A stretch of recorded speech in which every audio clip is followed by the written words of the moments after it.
Standard first English medium subject Marathi पाठ क्रमांक 2 दोघेही जिंकू। एक मोठी बाग होती। त्या बागेत खूप मोठी झाडं होती। त्या बागेत एक मोठं तळ सुद्धा होतं। त्या तळ्याच्या पलीकडे लांब रंगीबेरंगी फुलांची झाडंही होती। त्या बागेत फिरण्यासाठी रोज चिमणी, कावळा, कबूतर आणि बरेच पक्षी यायचे।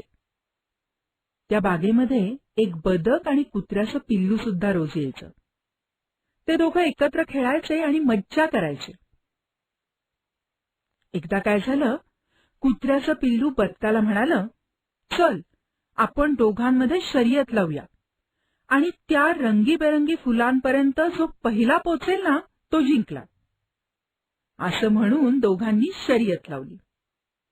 कुत्र्याचं पिल्लू मनात म्हणालं, मी तर बदकापेक्षा खूप जोरात पळतो।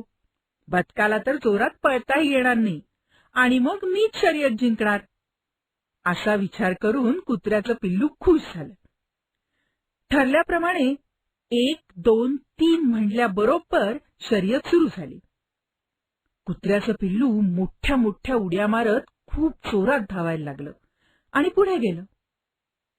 बदकाचे पाय लहान होते, त्यामुळे त्याला काही जोरात पळता येत नव्हतं।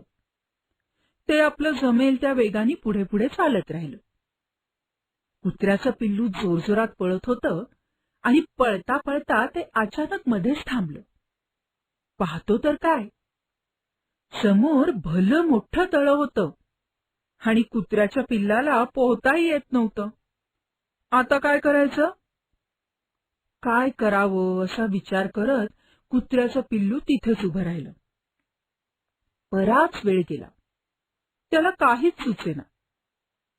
एवढ्यात हळूहळू चालत तिथे बदक आलं। कुत्र्याच्या पिल्लाला पडलेला प्रश्न बदकाच्या लक्षात आला।